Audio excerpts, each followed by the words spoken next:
melukiskan kebesaran Tuhan. Bumi dan surga menyanyikan kemuliaan nama-Mu. Hosana,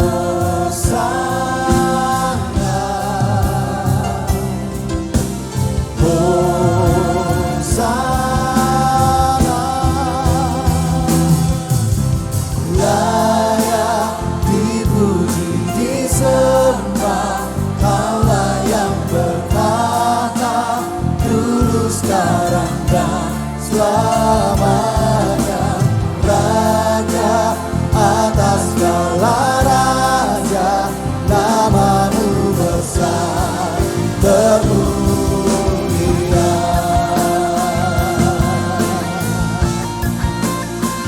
Haleluya. Mari lebih lagi. Alam semesta melukiskan kebesaran Tuhan.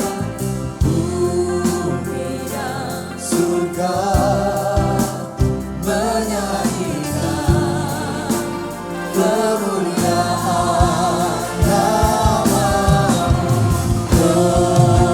Hosana,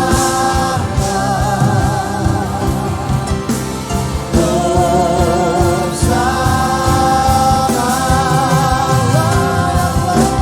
layak dipuji, disembah. Kaulah yang berkata dulu, sekarang, dan selamanya. Raja atas segala raja, nama-Mu besar termulia.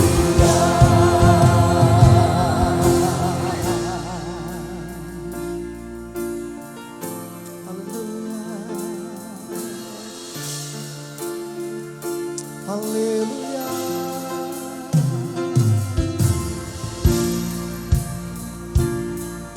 Mari saya jemput kita bangkit berdiri sama-sama Bapak Ibu Saudara. Biarlah nyatakan lebih lagi. Hosana, Hosana.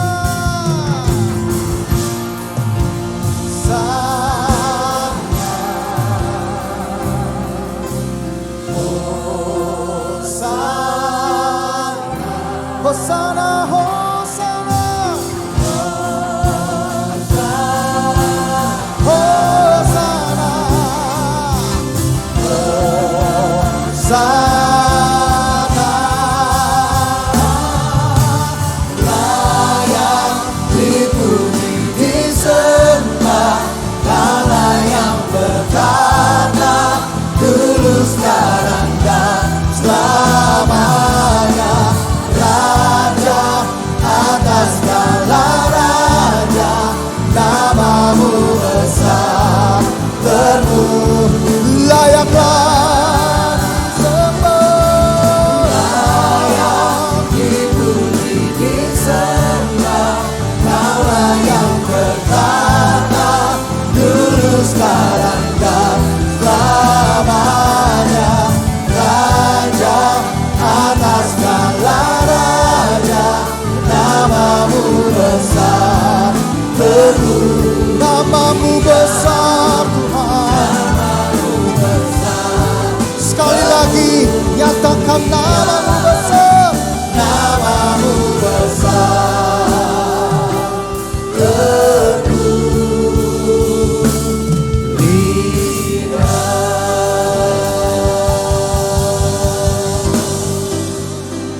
Kami hanya meninggikan nama Tuhan Yesus dalam kehidupan kami dan selama-lamanya. Nama-Mu yang termulia. Kami percaya Bapa, kebaikan-Mu senantiasa curahkan dalam kehidupan kami. Itu sebabnya kami boleh ada sebagaimana ada saat ini. Kami akan mendengarkan firman-Mu sebagai bagian bahwa Engkau membentuk kehidupan kami dan bila oleh kebenaran firman-Mu Bapa, kami boleh semakin memahami kehendak, rencana Tuhan dalam hidup kami masing-masing agar hidup kami bahagia. Hidup kami boleh penuh dengan sukacita oleh karena Kristus. Kami menempatkan Roh Kudus bekerja di hati kami, pikiran kami agar firman-Mu boleh bertumbuh dan menghasilkan buah dalam hidup kami masing-masing. Terima kasih Bapa, berbicaralah bagi kami karena kami siap untuk mendengarnya. Di dalam satu nama Tuhan Yesus kami bersyukur. Haleluya, bersama-sama kita katakan amin. Silakan duduk Bapak Ibu, shalom. Puji Tuhan. Semua baik?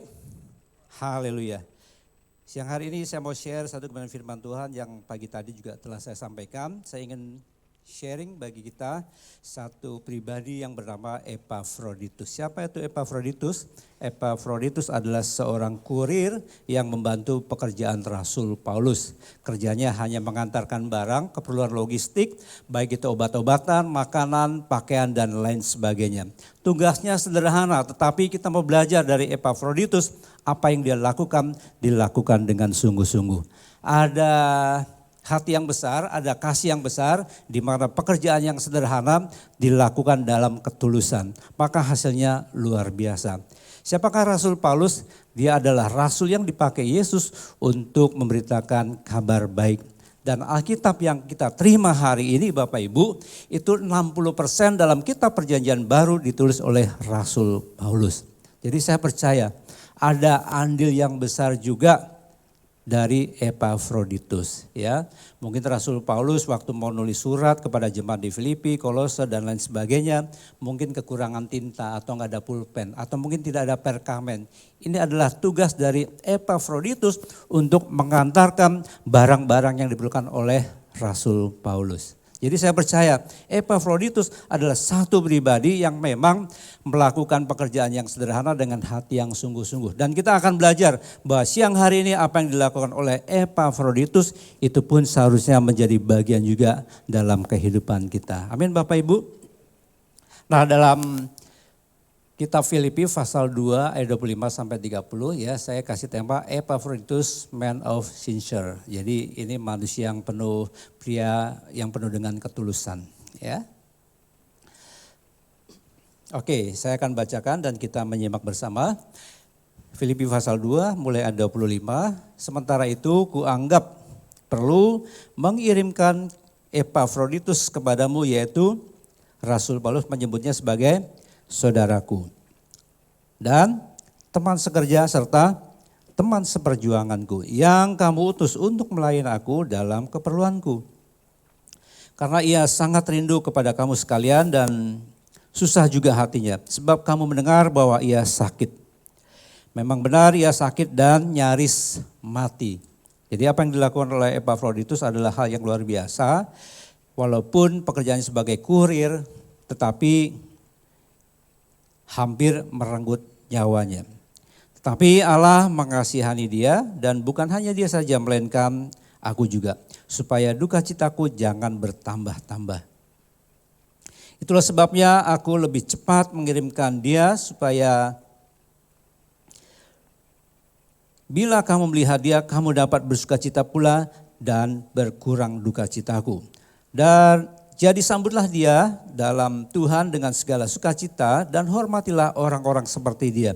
Sebab oleh karena pekerjaan Kristus ia nyaris mati dan ia mempertaruhkan jiwanya untuk memenuhi apa yang masih kurang dalam pelayananmu kepadaku. Pada saat itu saya percaya tidak ada itu yang namanya Tiki JNE, tidak ada yang namanya kurir ya, Lalamove ataupun apa yang menjadi perusahaan kurir, tidak ada. Jadi semua barang dilakukan secara manual, dikirim dari satu tempat ke tempat lainnya dan perjalanannya tidak mudah. Belum ada alat transportasi yang canggih, semua melalui jalan darat atau kalau melewati berbagai pulau harus naik kapal. Di tengah-tengah perjalanan mungkin ada sakit penyakit yang mungkin pada saat itu tidak ada obatnya. Dan apa yang dialami oleh Epafroditus, Dia mengalami sakit yang hampir merenggut nyawanya. Tetapi kalau kita baca bahwa apa yang dikatakan oleh Rasul Paulus bahwa Epafroditus adalah teman sekerja, teman sepelayanan dan saudaranya Rasul Paulus, maka saya berani pastikan bahwa apa yang dilakukan oleh Epafroditus adalah luar biasa. Karena dapat pujian, ya. Ada satu kedekatan, ada ikatan batin antara Rasul Paulus dan Epafroditus. Dan kita lihat bahwa Epafroditus adalah seorang kurir. Rasul Paulus menyebut Epafroditus sebagai siapa? Saudara dalam iman, teman sekerja dalam pelayanan, dan teman seperjuangan dalam penderitaan. Inilah bentuk apresiasi Rasul Paulus terhadap Epafroditus dan menunjukkan ada ikatan batin yang cukup dalam. Jadi kita bisa menilai bahwa apa yang dilakukan oleh Epafroditus adalah luar biasa. Hanya seorang kurir, tapi Rasul Paulus menempatkan Epafroditus sebagai seorang sahabat, sebagai rekan sekerja. Jadi kita bisa menilai bersama bahwa apa yang dilakukan oleh Epafroditus tentunya ada dasar mengapa sampai dia melakukan hal yang luar biasa ini. Dan saya menyebutnya sebagai sebuah ketulusan, ya. Tulus, ingat. Tulus, depannya huruf T bukan huruf B, ya. Tulus bukan bulus. Amsal pasal 11 ayat 3, firman Tuhan menyatakan tentang ketulusan. Orang yang jujur dipimpin oleh ketulusannya, tetapi pengkhianat dirusak oleh kecurangannya. Siapa yang jujur biasanya adalah orang yang tulus. Orang yang tulus adalah orang yang jujur. Demikian sebaliknya. Jadi dengan kata lain kita bisa simpulkan bahwa Epafroditus memiliki hati yang tulus, memiliki ketulusan untuk melakukan pekerjaannya. Pekerjaannya mungkin sederhana tetapi dia melakukannya dalam ketulusan. Hari-hari ini saya percaya Tuhan pun mencari orang yang tulus hatinya, katakan amin. Tuhan mencari orang yang punya ketulusan tanpa ada niat jahat ataupun hal-hal noda dalam hatinya. Tuhan tidak hanya mencari orang besar tapi dia mencari orang yang tulus. Amin Bapak Ibu. Mungkin kita bukan siapa-siapa, kita mungkin karyawan biasa di sebuah kantor dan kita tidak punya pekerjaan yang baik, tidak punya posisi yang cukup tinggi dan mungkin kita di underestimatekan sama banyak orang. Tetapi bukan berarti kita useless, bukan berarti kita tidak berguna sama sekali. Masing-masing dari kita, saya percaya kita masih punya unsur hal yang baik walaupun itu kecil. Ya, kita bisa melakukan kebaikan setiap hari. Tetapi ingat, lakukanlah dalam ketulusan. Bapak Ibu punya talenta senyum, senyumlah dengan tulus. Amin. Kasih senyum kanan, senyum kiri. Katakan sekali Yesus tetap Yesus. Amin. Minimal kalau kita nggak punya duit, kita kasih senyuman. Betul nggak? Udah nggak punya duit, nggak punya senyum. Selesai sudah. Ya. Minimal apa yang bisa kita lakukan adalah hal yang sederhana yang paling tidak bisa memberkati orang lain. Ya, dari ucapan kita lihat tempat kita lagi susah, kita katakan kepada dia Tuhan Yesus baik ya, Tuhan pasti tolong. Ucapannya sederhana tapi kita lakukan dalam ketulusan dengan cinta yang besar, kasih yang besar, maka saya percaya ucapan yang sederhana bisa menjadi berkat buat orang lain. Amin. Jadi lakukan semuanya dalam ketulusan. Tuhan tidak menuntut kita untuk kita jadi orang kaya, tidak menuntut kita untuk jadi orang terkenal dan orang hebat, tetapi Tuhan menuntut kita untuk menjadi orang yang tulus.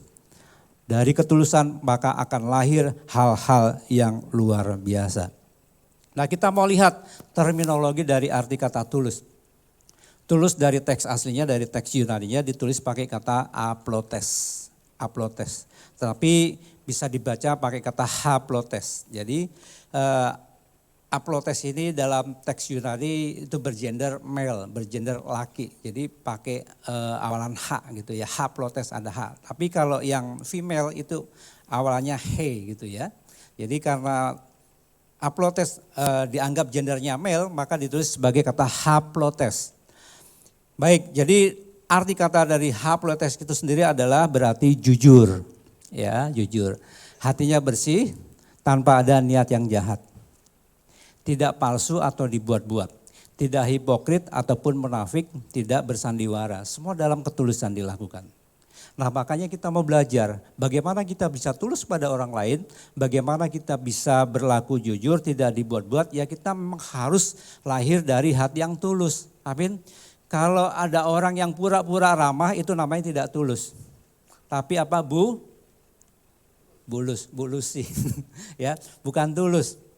Jadi kalau ada orang yang pura-pura ramah, pura-pura sopan, ya shalom, tapi hatinya siapa yang tahu, nggak bisa ditebak. Itu berarti tidak tulus ya. Ada pepatah Jawa mengatakan itu apa tuh Pak Riki? Nyin sim nancet sunan liong. kurang, maaf kalau pronunciation saya salah gitu ya, karena saya lahir dari barat. Ya, hati orang kita nggak bisa tebak, betul nggak? Hati orang kita nggak tahu. Kedalaman laut itu tidak bisa kita tebak kedalamannya berapa. Kedalaman sungai juga tidak bisa kita tebak. Apalagi dalamnya hati seseorang tidak bisa kita tebak. Ya, kalau ada orang ramah sama kita, kita juga tidak bisa nebak hatinya itu sebetulnya seperti apa. Ya, tapi saya mengajak bagi setiap kita untuk kita boleh melakukan semuanya dalam ketulusan. Kalau kita mau memberikan senyum, senyum dalam ketulusan. Amin. Coba bilang ke sebelahnya lagi, lempar senyum. Ya, oke. Senyum dalam apa? Ketulusan. Jadi artinya jujur, hatinya bersih tanpa ada niat jahat dan tidak dibuat-buat. Nah, saya menggambarkan ada 3 hal berkaitan dengan ketulusan. Yang pertama, bahwa ketulusan itu adalah seperti sebuah lilin.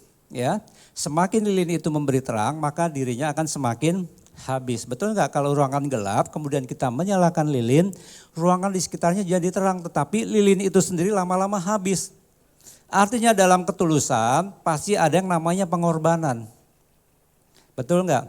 Kalau kita tulus, ketulusan kita tidak dihargai, udah nggak usah kita kecewa ataupun kita marah gitu ya. Nikmati saja ya. Jadi memang harus ada pengorbanan, korban waktu, korban uang, bahkan korban perasaan. Betul? Ya, jadi yang namanya ketulusan pasti ada yang namanya pengorbanan. Kalau tidak ada pengorbanan maka tidak ada ketulusan. Segala sesuatu kita lakukan kita tidak mau berkorban itu bukan ketulusan. Jadi yang namanya ketulusan harus ada yang namanya pengorbanan. Kemudian yang kedua, ketulusan seperti sebuah mata air. Mata air terus mengalir tanpa apa? Memilih siapa yang boleh meminum airnya. Jadi artinya begini, ketulusan itu juga bisa berarti tidak pilih siapa yang harus kita tolong, siapa yang harus kita hormati, siapa yang harus kita hargai, tidak. Tetapi yang namanya ketulusan, siapapun kita tolong, siapapun kita berikan yang terbaik. Amin, kita tidak memandang jabatan, tidak memandang status sosial, kepada siapapun kita harus tetap memberikan rasa hormat dan simpati yang sama. Ya. Dan tentunya kita mau belajar bahwa setiap hari kita diberhadapkan dengan orang yang bermacam-macam ya, beraneka ragam, berbagai macam strata sosial. Tapi saya mau katakan bahwa ketika kita punya ketulusan, maka apapun yang kita lakukan kepada siapapun, maka akan menjadi hal yang sama. Ya, kita tidak membeda-bedakan. Sama orang kaya, sama orang menengah, sama orang yang bawah, senyumnya tetap sama. Amin. Ya, kalau sama orang kaya senyumnya lebar, tapi sama orang yang di bawah senyum tetap harus lebar juga. Ya, semua harus sama. Jadi tidak memilih siapapun, karena itu yang namanya ketulusan. Ingat, mata air mengalir, siapapun boleh minum airnya. Ya. Yang ketiga. Nah, ketulusan itu seperti akar yang bekerja di tempat yang tidak terlihat tetapi apa? Menopang seluruh pohon. Yang namanya ketulusan tidak haus pujian ya, tapi kerjanya nyata. Apa yang dilakukan bisa memberkati. Kalau akar pohon itu tidak terlihat, akar pohon kerjanya di bawah tanah dan dia mencari makanan supaya apa? Tanaman di atasnya boleh bertumbuh dan menghasilkan buah. Tanpa akar yang tertanam dalam di tanah, maka pohon itu akan mati. Itulah gunanya akar. Jadi ketulusan bagi setiap kita adalah sebuah fondasi yang kuat supaya apa? Kehidupan kita pun boleh bertumbuh. Ya, tidak gila hormat, tidak gila pujian. Yang penting kita lakukan hasilnya nyata. Itu adalah ketulusan. Amin ya Bapak Ibu ya, kita mau belajar tulus. Biarlah kita bisa seperti lilin yang rela berkorban, seperti mata air yang tidak pilih-pilih orang, seperti akar pohon yang tidak gila hormat atau pujian, tapi hasilnya nyata. Makanya saya mau katakan bagi setiap kita bahwa ketulusan adalah panggilan bagi setiap kita. Kita semua dipanggil untuk menjadi orang yang tulus. Katakan amin. Kita tidak dipanggil untuk menjadi orang-orang yang hebat, punya prestasi yang luar biasa, tapi kita dipanggil yang terutama adalah harus memiliki ketulusan. Setiap kita wajib untuk memiliki ketulusan. Supaya apa? Semuanya boleh berjalan dengan baik. Karena saya percaya berawal dari ketulusan maka berkat demi berkat, pertolongan demi pertolongan akan boleh kita terima dari Tuhan. Awalnya dari ketulusan. Hati yang bersih, hati yang murni, Tuhan katakan kesanalah dia boleh naik ke atas gunung Tuhan. Dia adalah orang yang akan diberkati. Amin. Ya. Memang ketulusan itu tidak selalu menghasilkan pujian dari manusia. Betul enggak? Ya, kalau kita tulus kadang bukannya dipuji, malah kadang diomongin gitu loh. Tetapi ingat, ketulusan selalu mendatangkan yang namanya perkenanan Tuhan. Dan tidak selalu menjadi terkenal kalau menjadi orang tulus. Tetapi ia akan menjadi orang yang paling dipercaya oleh Tuhan. Ya. Jadi orang yang dipercaya oleh Tuhan, saya percaya dialah orang yang melakukan segala sesuatu dalam ketulusan. Dengan hati yang sungguh-sungguh mengasihi Tuhan dan apapun yang dilakukan dalam kejujuran. Ya, tidak ada kepura-puraan. Kesederhanaan jika ditambah dengan ketulusan saya percaya menjadi kasih yang nyata. Amin Bapak Ibu. Ya, kita melakukan hal yang sederhana tapi dalam ketulusan itu kayaknya orang melihat kita kayaknya kita penuh kasih. Bukan kayaknya. Kasih itu pasti jelas bisa dirasakan oleh orang lain. Ya. Kalau Bapak Ibu pernah nggak pergi ke mall atau misalkan kemanapun gitu ya. Kan tempat umum kita buka pintu ada orang di belakang kita mau masuk. Ada nggak yang bersedia pegangin pintunya supaya orang itu lewat gitu? Yang ada kan biasanya nggak kita buka ya biar dia buka sendiri. Tapi saya mau katakan dari hal yang kecil, hal yang sederhana kita lakukan dalam ketulusan, maka orang bisa melihat bahwa kita punya kasih. Amin nggak? Nggak apa-apa kita buka pintu ada orang lain masuk kita bukain dulu gitu ya. Udah selesai baru kita tutup. Biasakan ya nanti ya, khususnya kalau saya mau lewat. Nggak bercanda ya Bapak ya. Jadi segala sesuatu yang sederhana jikalau dilakukan dalam ketulusan maka akan menjadi kasih yang nyata. Amin. Dan ini yang dilakukan oleh yang namanya Mother Teresa ya. Dia itu sebetulnya bukan orang India tetapi dia adalah orang Albania yang waktu sebelum dia tinggal di India sempat piknik dulu ke India melihat orang-orang yang susah. Ada orang miskin, anak terlantar, ada orang kusta. Dia hatinya merasa terpanggil untuk bisa menjadi berkat di India. Jadi dia pernah mengatakan satu quote ya, dia berkata demikian. Not all us ya can do great things, but we can do small things with great love. Artinya apa? Sekali Yesus tetap Yesus ya, Yesus di bumi, Yesus di sorga, ya itu artinya. Apa? Tidak di antara kita semua tidak semuanya bisa melakukan hal-hal yang besar. Betul enggak? Ya, kita mungkin terbatas, kita manusia biasa gitu loh, ya. Tetapi kita dapat melakukan hal yang kecil dengan apa? Kasih yang besar, dengan cinta yang besar. Ini namanya ketulusan. Ya. Kita mengenalnya sebagai Bunda Teresa. Jangan keceletot, jangan salah jadi Bunda Korla, jangan. Ini Bunda Teresa, beda ya. Ya. Jadi Bunda Teresa atau Mother Teresa ya, dia mengatakan satu quote yang luar biasa. Tidak kita semua di antara kita bisa melakukan hal yang besar, tetapi minimal kita bisa melakukan hal kecil dengan kasih yang besar. Maka apa yang dia lakukan, ya karya pelayanan adalah luar biasa. Dia merawat orang yang sakit dan sekarat, free of charge. Ya, melayani orang-orang miskin. Dia mengasuh anak-anak terlantar, merawat penderita kusta. Bapak Ibu kalau pernah lihat penderita kusta ya, Itu tangannya kalau lagi kambuh dipegang aja merotol gitu loh, putus gitu loh. Itu saat itu kan obat juga masih terbatas gitu. Dan hari ini pun juga sakit kusta mungkin sudah ada obatnya tapi juga tidak bisa sembuh sempurna. Dan Mother Teresa melakukan itu dengan ketulusan, dengan cinta yang besar. Ia mengunjungi mereka yang tersisih, yang terbuang, yang memang tidak diperhatikan. Apa yang dilakukan oleh Mother Teresa sebetulnya hal-hal yang sederhana, cuma melayani, ya, diberikan kasih yang diberikan perhatian. Tetapi apa yang dia lakukan diimbangi dengan kasih yang besar, maka hasilnya luar biasa. Kasihnya nyata, boleh dirasakan oleh banyak orang. Dan sampai hari ini Mother Teresa menjadi satu figur yang menjadi inspirasi bagi banyak orang dalam hal kebaikan. Melakukan segala sesuatu dalam ketulusan. Ya, makanya kita mau belajar bahwa apa yang dilakukan oleh baik Epaphroditus ataupun Mother Teresa itu pun boleh menjadi bagian dalam setiap kehidupan kita. Amin Bapak Ibu. Dan saya melihat ada beberapa hal yang sama, baik yang dilakukan oleh Epaphroditus ataupun oleh Mother Teresa. Yang pertama begini, mereka sama-sama punya hati seorang hamba. Amin. Tidak tinggi hati. Mereka rela berkorban, bahkan Epaphroditus rela hampir mati untuk melayani Rasul Paulus. Dan Mother Teresa pun dia rela berkorban, mengorbankan hidupnya, tidak mementingkan dirinya sendiri untuk melayani banyak orang. Dia melayani mereka sama-sama melayani hal-hal yang sederhana, bukan hal yang besar. Tetapi sekali lagi dilakukan dalam kasih yang besar, dilakukan dalam ketulusan. Maka benarlah apa yang dikatakan dalam kitab Kolose pasal 3 ayat 23. Bahwa apapun juga apa yang kamu perbuat, perbuatlah dengan segenap hatimu seperti untuk Tuhan dan bukan untuk manusia. Lakukan segala sesuatu dengan segenap hati kita. Amin.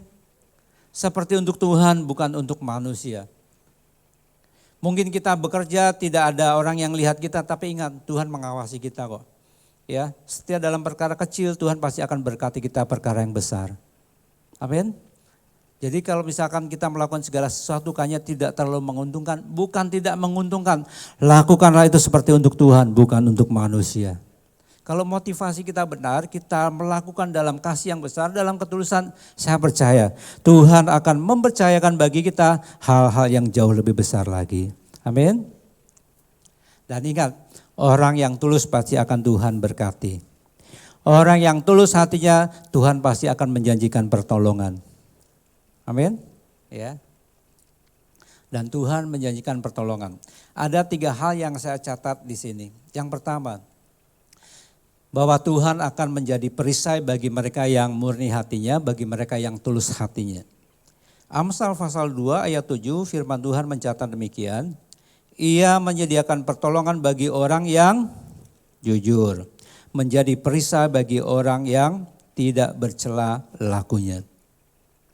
Menjadi pertolongan pasti dalam keadaan kita sulit, pasti Tuhan akan tolong. Makanya kalau ada orang yang datang kepada saya masalahnya rumit, tapi kalau hatinya betul-betul tertuju kepada Tuhan, hatinya mengasihi Tuhan, saya mau bilang begini, Tuhan pasti tolong, caranya seperti apa enggak tahu. Kadang ada beberapa orang yang mengalami masalah, jalan keluarnya atau solusinya itu kayaknya rumit banget, susah banget. Tetapi satu hal ketika orang itu punya iman bahwa Tuhan pasti akan menolong, pasti Tuhan juga pasti akan tolong kehidupannya. Caranya seperti apa enggak tahu. Yang jelas Tuhan pasti akan tolong. Amin. Dan Tuhan akan memberikan pertolongan bagi mereka yang jujur, yang hatinya tulus, yang hatinya enggak bengkok, yang tidak penuh kepura-puraan, ya. Dan Tuhan akan menjadi perisai.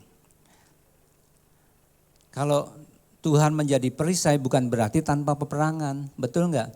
Peperangan tetap ada dalam kehidupan ini, tapi ingat Tuhan yang menjadi perisai. Ketika Tuhan menjadi perisai, bukan saja perlindungan tetapi perisai di situ bisa kita artikan bahwa kita diberikan hikmat oleh Tuhan supaya apa? Supaya kita terbebas dari masalah yang jauh lebih besar. Hari ini kita ada masalah tapi kita punya perisai atau punya hikmat Tuhan, kita akan terhindar dari masalah yang jauh lebih besar. Ya, Tuhan adalah perisai kita. Jadi orang yang tulus pasti punya hikmat Tuhan. Orang yang tulus pasti punya kepandaian. Orang yang tulus pasti bisa membedakan mana kehendak Tuhan, mana yang tidak. Amin. Jadi berawal dari ketulusan. Maka Tuhan akan menjadi perisai bagi setiap kita. Yang kedua, Tuhan akan memberikan kita satu keamanan, ya. Amsal pasal 10 ayat 9. Siapa berlaku jujur aman jalannya, tetapi siapa berliku-liku jalannya akan diketahui. Aman di sini bukan secara fisik, ya. Aman bukan berarti tanpa gangguan, tidak dicopet, tidak dirampok, tidak demikian. Tetapi aman jalannya artinya begini. Mengapa orang jujur aman jalannya? Karena tidak ada kepalsuan. Apa yang dilakukan selalu benar di hadapan Tuhan. Maka dengan percaya diri, dengan hati yang penuh damai sejahtera, dengan hati yang penuh sukacita, dia boleh berjalan. Jalannya aman. Hatinya tidak tertuduh. Amin ya. Jadi kalau orang kelakuannya bersih, hatinya jujur, mulutnya pas ngomongnya, enggak berdolak-dalik, ya, tidak penuh kebohongan, pasti akan Tuhan sertai dengan rasa yang aman. Jadi tenang. Orang yang tulus hatinya pasti akan merasakan ketenangan, akan merasakan aman yang sesungguhnya di dalam Kristus. Amin. Ya. Dan yang terakhir, pertolongan yang ketiga. Belum. Kok udah bisa aja? Jangan dimatiin bro. Maaf bu.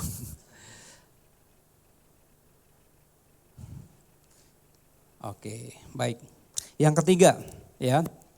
Tuhan akan memberikan kita satu hal di mana kita bisa melihat kebaikan Tuhan.